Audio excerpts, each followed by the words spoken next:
You woke up this morning and ate breakfast. Around noon, you probably had lunch. And tonight you will sit down for dinner. You did not question it. 3 meals a day simply feels natural. But it is not. No doctor designed this schedule.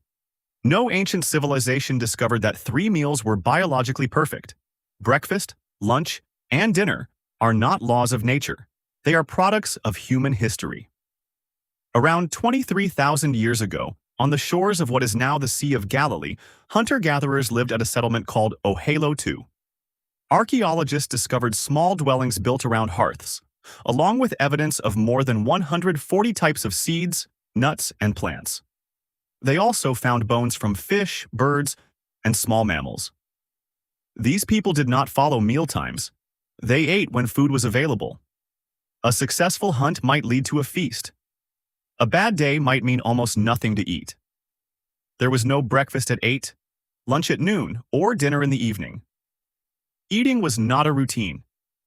It was the result of finding food.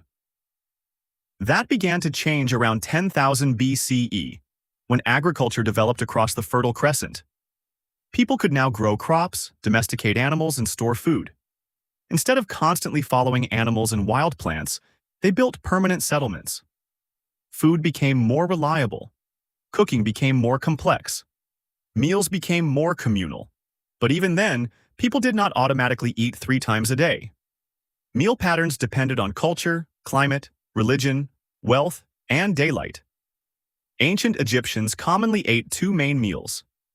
A light morning meal might include bread and beer, followed by a larger meal later in the day with vegetables, lentils, fish, or meat. The ancient Greeks sometimes ate 3 times. A small morning meal called akratisma was often bread dipped in wine. Ariston was eaten around midday, while deipnon was a larger evening meal. But these meals were not fixed. Not everyone ate all 3, and there was no universal schedule. The Romans were even more suspicious of frequent eating. For many Romans, the main meal was cena. Smaller morning or midday meals existed, but they were often treated as snacks. Eating one substantial meal was associated with discipline. Eating repeatedly could be viewed as indulgent or gluttonous.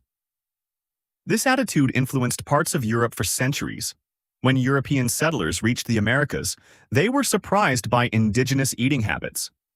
Many Native American communities ate according to seasons, food availability, hunting success, and necessity. They might fast, eat small amounts throughout the day, or consume a large meal when food was available. Europeans often described this as uncivilized.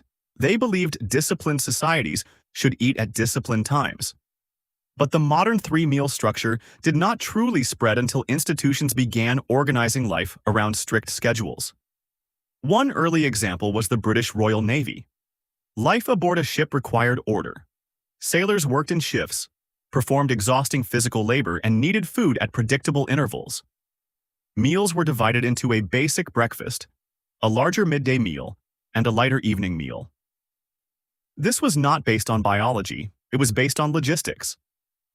But the Industrial Revolution was what truly made 3 meals normal.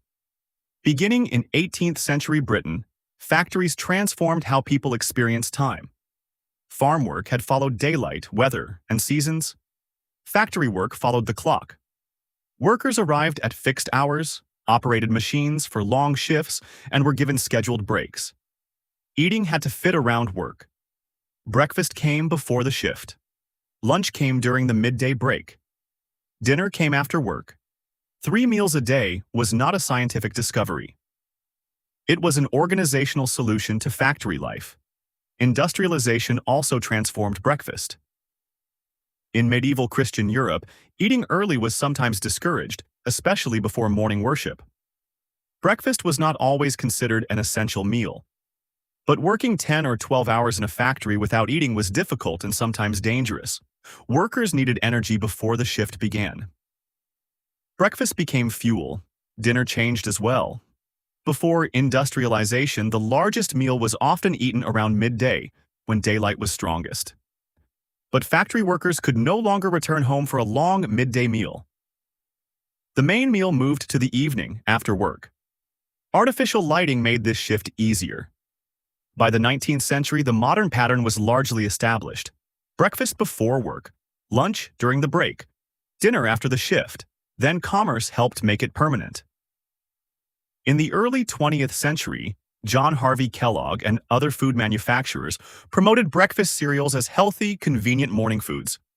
Cereal companies understood something important. If breakfast became essential, people would buy breakfast products every single day. Advertising campaigns described breakfast as the most important meal of the day. That idea was not based entirely on science. It was also marketing. And it worked. 3 meals became so deeply embedded in society that they began to feel biological. But does the human body actually require exactly 3 meals? Not necessarily. The body follows a circadian rhythm, an internal 24-hour clock that influences sleep, hormones, digestion, hunger, blood sugar, and metabolism. Your body does not process food equally at every hour. Insulin sensitivity is often higher earlier in the day, which means the body may manage glucose more efficiently during daylight. The same meal eaten late at night can produce a different response. Blood sugar may remain higher, digestion can disturb sleep, and metabolism may be less prepared for incoming energy. The body also learns your eating schedule. When you eat at similar times every day, it begins preparing before food even arrives. Hormones shift, digestion activates, and hunger appears around the expected hour. Your biology adapts to routine. Over time, this learned rhythm can become so strong that hunger appears almost automatically at familiar hours, even when the body does not urgently need more energy, simply because it has been trained to expect food at that precise moment. This means the exact number of meals may matter less than timing, consistency, and total food intake. 2 meals can work. 3 meals can work. 4 smaller meals can work. What matters is whether the pattern fits your needs and reasonably follows the body's natural rhythm of day and night. But food is not only about biology. For thousands of years, humans have gathered around food to connect. Shared meals helped communities build trust, exchange stories, strengthen relationships, and signal safety. Even today, people who regularly eat with others often report stronger social bonds and a greater sense of belonging. Sitting together around food also creates a repeated moment when families pause their separate activities, speak to one another, share what happened during the day, and quietly reinforce the relationships that hold the group together. So why do we eat 3 meals a day? Because sailors needed schedules. Because factories needed predictable breaks. Because workers needed energy before long shifts. Because religious customs influenced when people ate. Because artificial lighting moved dinner into the evening. Because cereal companies turned breakfast into a business. And because human biology was flexible enough to adapt. 3 meals a day is not a biological law. But it is not meaningless either. It is the result of agriculture, religion, industry, commerce, and human physiology gradually shaping one another. Tonight, you will probably sit down for dinner like billions of people before you. And now, you will finally know why.